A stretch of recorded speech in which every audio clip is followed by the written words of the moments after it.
Hi everyone, this is Veronica. आज का हमारा टॉपिक डिस्कशन का अगेन इकोलॉजिकल कॉन्सेप्ट्स। जैसे आपको पता है ये हमारी सीरीज़ चल रही है, फ्री सीरीज़ ऑफ कोर्स, जहाँ पे हम इम्पॉर्टेंट इन्वायरमेंट एंड इकोलॉजी के कॉन्सेप्ट्स जो है वो डिस्कस कर रहे हैं।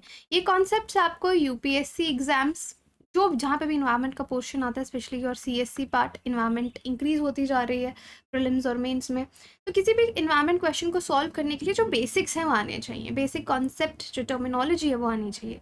तो वो हम कवर कर रहे हैं। स्टेट पीसीएस ऑफ कोर्स वहाँ पे ये टॉपिक आपका कवर होगा, और बाकी एग्जाम्स जहाँ पे इकोलॉजी इन्वायरमेंट के कॉन्सेप्ट्स आते हैं। सो आज हमारा सेकेंड लेक्चर है ये।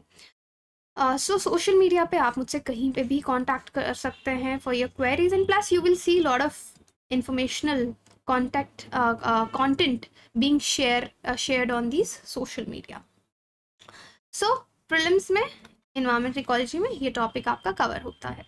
तो जैसे मैंने आपको बताया, I am soon going to launch the course, full course also environment ecology का, जिसकी डिटेल्स बहुत जल्दी आपके साथ शेयर की जाएंगी। Now what is ecosystem? Ecosystem क्या है?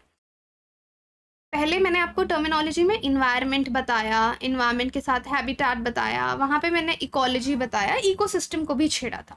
सो इकोसिस्टम नेचर का वो पार्ट है जहाँ पे इंटरैक्शंस होती हैं। यानी आप एक जगह बैठे हैं, सब कुछ स्टैटिक है, nobody is talking to anybody, there is no interaction, right? लेकिन अब नेचर में इंटरैक्शन किस तरह की होती है कि नेचर में क्या क्या है, इकोसिस्टम में क्या क्या है? लिविंग ऑर्गेनिजम्स हैं, यानी ऑल द एनिमल्स, प्लांट्स, ठीक है। लिविंग ऑर्गेनिजम्स किस तरीके से लिविंग ऑर्गेनिजम्स के साथ इंटरैक्ट कर रहे हैं? कोई इंटरैक्शन का एग्जांपल सोच के देखिए। जैसे बीज, दे इंटरैक्ट विद प्लांट्स, पॉलिनेट करती हैं, तो that is a type of what? That is a type of interaction, ठीक है। कोरल रीफ्स, कोरल रीफ्स क्या होता है? उनके साथ एक एल्गी होती है, जूजैंथला, वो लोग एक सिम्बायोटिक रिलेशनशिप में होते हैं, दैट इज एन इंटरैक्शन। अब कोई बर्ड, ठीक है, फॉर एग्जाम्पल ईगल आके एक, या हॉक आके एक फ्रॉग को, इट ईट्स अ फ्रॉग, सो ये एक नेगेटिव इंटरैक्शन है, but still it is an interaction.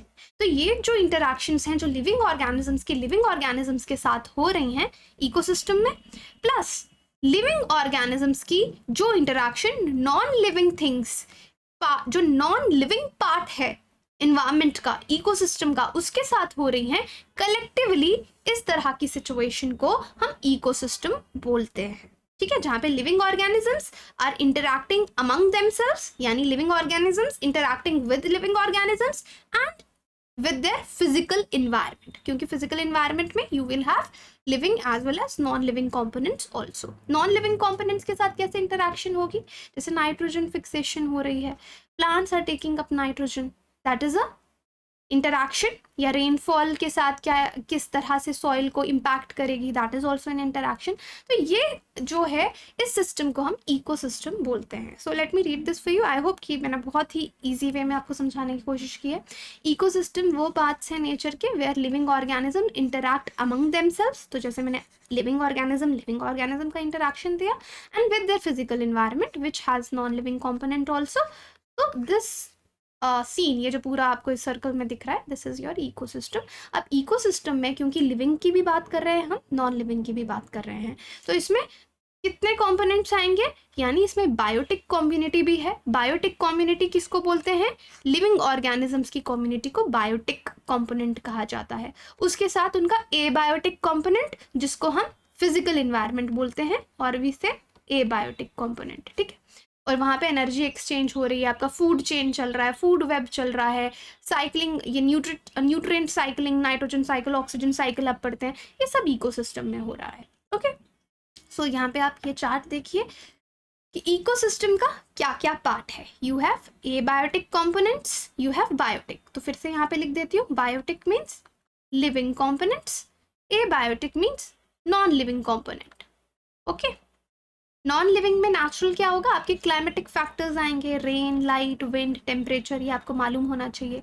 एडाफिक factors जो सॉइल से रिलेटेड हों, सॉइल पीएच कितना है, मिनरल्स कौन कौन से हैं, टोपोग्राफी कैसी है, अब यहाँ पे बायोटिक यानी आपका लिविंग कंपोनेंट में you have producers, consumers, decomposers. Producers autotrophs यानी प्लांट्स जो अपना खाना खुद बनाते हैं, कंज्यूमर्स जो प्रोड्यूसर्स पे डिपेंड करते हैं, एंड डिकम्पोजर्स जो डिकम्पोज कर रहे हैं चीज़ों को, वापस मिट्टी में मिला रहे हैं। अब कंज्यूमर्स में आपके 4 तरह के जो है कंज्यूमर्स आते हैं या हेटेरोट्रॉफ्स आते हैं, primary, secondary, tertiary and quaternary. जैसे फूड चेन में आप एक स्टेप, दूसरा स्टेप, तीसरा स्टेप, फोर्थ स्टेप पढ़ते हैं ना, तो उसमें फर्स्ट में आपके प्राइमरी कंज्यूमर्स आते हैं, फिर सेकेंडरी, फिर टर्शरी। जैसे ग्रास जो होगा, सॉरी ग्रास नहीं, ग्रास जो है वो क्या है, लिविंग है। अब उसको प्राइमरी कंज्यूमर जो खा रहा है, सपोज काउ, रैबिट, ये प्राइमरी कंज्यूमर्स हो गए, है ना। तो उस तरह सेकेंडरी, टर्शरी कंज्यूमर्स आपके आते हैं। This is components of your ecosystem. Now biotic factors, living factors, living जो भी होंगे, bacteria is living, fungi is living, plants living, protist living, animals living, archaea living. Abiotic में ये याद रखना एग्जाम्पल, क्योंकि कई बार हम भूल जाते हैं कि एबायोटिक नॉन लिविंग क्या होगा नेचर में। तो नेचर में एयर, सैलिनिटी, सॉइल, टेम्परेचर, ये सब आपके एबायोटिक फैक्टर्स हैं। फिर लिविंग कंपोनेंट का ये पूरा डिटेल यहाँ पे दे रखा है। तो लिविंग में प्रोड्यूसर्स आ गए, यानी प्लांट्स जिनमें क्लोरोफिल है, वो अपना खाना खुद बना रहे हैं। अब देखो ऑटोट्रॉफ्स में आपके 2 तरह के ऑटोट्रॉफ्स होते हैं जिनमें क्लोरोफिल होता है। कुछ लोग केमिकल इनऑर्गेनिक सब्सटेंसेस यूज करते हैं, उनको कीमोट्रॉफ्स भी बोलते हैं। खैर उस चीज़ पे हम बाद में आएंगे, बट आपको एक बेसिक आइडिया होना चाहिए। लिविंग कंपोनेंट्स में प्रोड्यूसर्स, कंज्यूमर्स, डिकम्पोजर्स। तो इसमें आप देखेंगे सबके सब लिविंग है, कोई भी नॉन लिविंग कंपोनेंट आपको नजर नहीं आएगा। प्रोड्यूसर्स जो अपना खाना फोटोसिंथेसिस कर रहे हैं, तो एक और प्रोसेस होती है, उसको हम कीमोसिंथेसिस बोलते हैं। उसको मैं अभी डिस्कस नहीं कर रही, बट ज़रूर ये वर्ड याद रखिए, और अगर मालूम है तो कॉमेंट सेक्शन में बता सकते हैं, ठीक है। फोटोसिंथेसिस से जो अपना खाना खुद बना रहे हैं वो प्रोड्यूसर्स हैं। कंज्यूमर्स जो प्रोड्यूसर्स पे डिपेंड करते हैं, उनसे ही उनको अपना खाना मिलता है। डिकम्पोजर्स जो लिविंग ऑर्गेनिजम्स को या अपने फूड को ब्रेक डाउन करते हैं, डेड प्लांट्स को छोटे छोटे कंपोनेंट्स में, उनको हम डिकम्पोजर्स बोलते हैं। फिर ये जो कंज्यूमर्स हैं, ये प्राइमरी कंज्यूमर्स जो हमने पीछे भी इनका क्लासिफिकेशन पढ़ा, डायरेक्टली प्लांट्स से फीड करेंगे, उनको हर्बीवोर्स बोलेंगे, वो जो पेड़ पौधे खाएंगे। सेकेंडरी में जो प्राइमरी प्रोड्यूसर्स को खाएंगे, कंज्यूमर्स को खाएंगे। टर्शरी कंज्यूमर्स सेकेंडरी को खाएंगे। ओमनीवोर्स जो हैं वो प्लांट्स, एनिमल्स दोनों खाते हैं, जैसे फॉर एग्जाम्पल योर क्रो, है ना। Give me more examples. हर एक कैटेगरी में आपको एग्जाम्पल्स आनी चाहिए। सो कल मैंने आपको पढ़ाया था हायरार्की। तो मैंने साइंस में बोला था कि हायरार्की शुरू होती है कैसे, सेल, टिश्यूज जुड़ते हैं तो क्या बनाते हैं, ऑर्गन जुड़ता है तो क्या बनाता है, ऑर्गन सिस्टम से बनता है इंडिविजुअल, है ना। तो आपका इकोसिस्टम का जो इकोलॉजी का हायरार्की है वो इंडिविजुअल से शुरू होता है। So let me right here कि एक इंडिविजुअल है या ऑर्गेनिज्म है, वो जुड़ेगा तो वो बहुत सारे इकट्ठे होंगे तो पॉपुलेशन बनेगी, बहुत सारी पॉपुलेशन होंगी, कम्युनिटी बनेगी, है ना। इस तरीके से तो बहुत सारी कम्युनिटी बनेगी, तो what will you will have a ecosystem, है ना, इकोसिस्टम। एंड फिर हमने सीधा बायोस्फीयर पढ़ा था। अब इकोसिस्टम और बायोस्फीयर के बीच में कहीं बायोम आता है। Okay, now people get confuse कि यार बायोम क्या है। आपको सिंपल सा याद रखना है, अ लार्ज इकोसिस्टम इज बायोम। ये एक शॉर्टकट है बायोम को समझने का, क्योंकि हमने बोला इकोसिस्टम में क्या है, जहाँ पे इंटरैक्शंस हो रही हैं। आप अब अलग अलग तरह के इकोसिस्टम होंगे, डेजर्ट इकोसिस्टम होगा, है ना, एक्वाटिक इकोसिस्टम है, टेरेस्ट्रियल इकोसिस्टम है, ग्रासलैंड इकोसिस्टम है। तो अब छोटे एरिया को देखेंगे तो that is ecosystem, but when you see a larger picture that is a biome.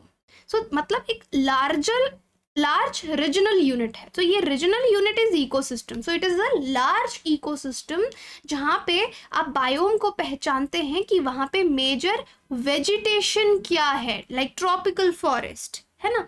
वहाँ पे मेजर पेड़ पौधे कौन से पाए जाते हैं, कौन से क्लाइमेटिक जोन में आता है, ट्रॉपिकल है, क्या है, नॉर्थ पोल में है, पोलर है। तो बायोम में सारी कम्युनिटी आप देखेंगे अपने आप को किसी तरह से अलग तरीके से अडेप्ट करेगी क्लाइमेटिक रीजन में। जैसे फॉरेस्ट बायोम हो गया, ग्रासलैंड बायोम हो गया, और सेम आप ग्रासलैंड इकोसिस्टम भी पढ़ते हैं, बट उसमें छोटा एरिया आएगा, the correct term will be biome. Okay, desert biomes, forest biomes, grassland biomes. So the larger ecosystem biome almost same, बस आप लार्ज इकोसिस्टम को बायोम बोलेंगे, ठीक है। यहाँ पे देखो कुछ डिफरेंसेस, क्योंकि बहुत लोग बायोम और इकोसिस्टम में कंफ्यूज हो जाते हैं। So I thought to simplify that for you. Biome is a large naturally occurring community, flora fauna की लार्ज कम्युनिटी। इकोसिस्टम में आपके मेजरली क्या आएंगे, बायोटिक एबायोटिक फैक्टर्स आएंगे पर्टिकुलर इन्वायरमेंट में जो आपस में इंटरैक्ट कर रहे हैं, ठीक है। और अब ये देखो यहाँ पे आपको पता चलता है it is a large ecosystem because it consist of many ecosystems that share similar climatic conditions, क्योंकि इसमें बहुत छोटे छोटे इकोसिस्टम आएंगे जो सेम क्लाइमेटिक कंडीशंस शेयर करते हैं, उनको आप इकट्ठा करके देखेंगे, so that is a bio. Okay, large geographical area, small geographical area because ecosystem has, उसमें वो छोटे एरिया को रिप्रेजेंट करता है। मल्टीपल इकोसिस्टम्स जो हैं वो एक बायोम में फिट होते हैं, तो बायोम जब इकट्ठे ज़्यादा बनते हैं then it becomes a biosphere. जैसे कोरल रीफ्स एंड पॉन्ड्स ले लिया, वो एक इकोसिस्टम दिखा रहे हैं, लेकिन आप इसको बड़ा करके देखेंगे तो that is a aquatic biome.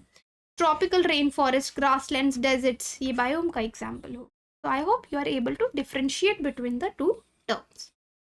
ठीक है, आज इतना ही पढ़ते हैं, कल हम कुछ और टर्म्स को डिस्कस करेंगे, फॉर एग्जाम्पल इकोटोन एंड इकोक्लाइन क्या होता है, इनमें क्या डिफरेंसेस हैं, इनको डिटेल में हम कल डिस्कस करेंगे in our lecture number 3. So any confusion you can connect with me, and soon I'm going to launch my own course on environment and ecology. So ecotone, ecocline करने के बाद हम functions of ecosystem, ecological succession, stages of ecological succession, इनको हम brief में discuss करेंगे. Thank you so much.